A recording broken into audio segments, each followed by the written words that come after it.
Well, let's talk to Justin Urquhart-Stewart, who's an investment manager and business commentator. Good to see you as always, Justin. Welcome back. So, a lot of excitement about this announcement from the SEC. Why are people excited? Well, frankly, I'd be rather better off with groats than coin, if you understood what they are. Most people don't understand what Bitcoin is. Well, it's a bit, and it's not even really a coin.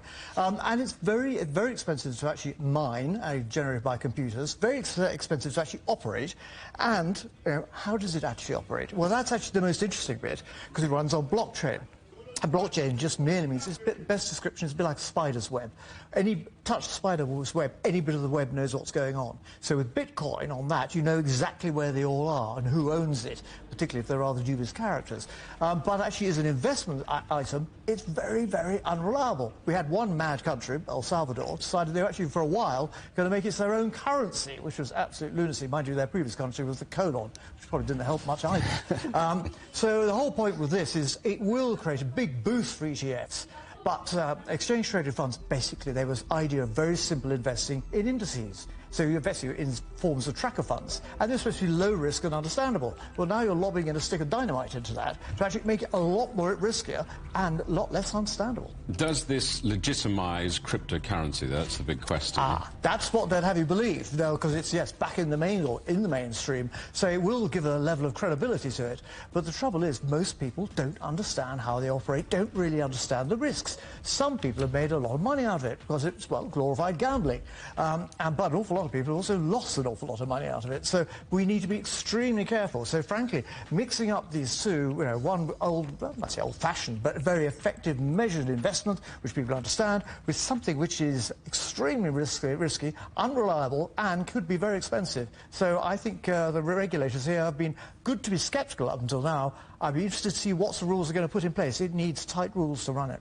So if you are an investor and suddenly you now have a way to buy Bitcoin without technically buying Bitcoin through these ETFs, should you jump headlong into it? I mean, you talked about risks. What are they? What should people be looking out for? No, people have to look at what is in terms of the risk of actually losing your money. Yes, that does happen quite a lot.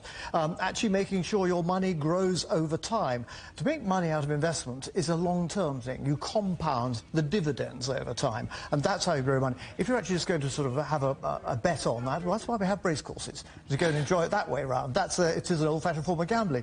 I fear with this, you're encouraging people who are used to tracker funds, ETFs and things like that, lower cost, and now you're introducing something into it which they don't understand, and that's going to be dangerous indeed. So for professional investors, that's okay, but for Joe Schmo sitting there with his or her well-earned funds, they're going to be very careful indeed. Let's look down the track then. Are you expecting more cryptocurrency regulation? Would that make us happier and more confident? It's going to need much more clear and understandable regulation. But even if it is regulation, you only have to look at banking over the past 2 decades, and that actually didn't do a lot of good for anybody.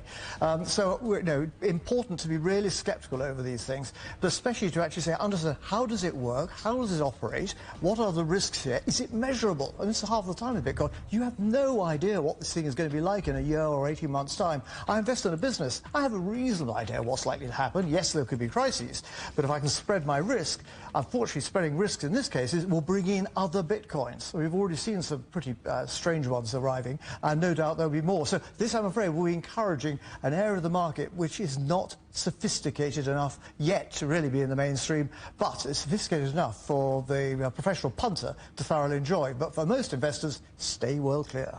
So what does this do for the price or the value of Bitcoin? If there is somebody who wants to get into it and buy some, have they now left it too late now this news is out? Is the price going to rocket? Oh, the price, yes, will go up because there's going to be now, you've sort of made it clean, legal and decent.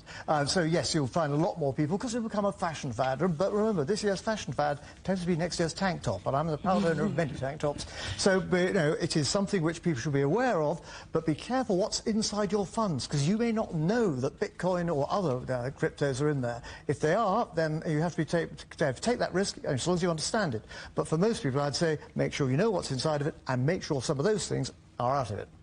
Justin, great to talk to you as always. Thank you so much for coming on the programme. Justin Urquhart-Stewart, the investment manager and business commentator.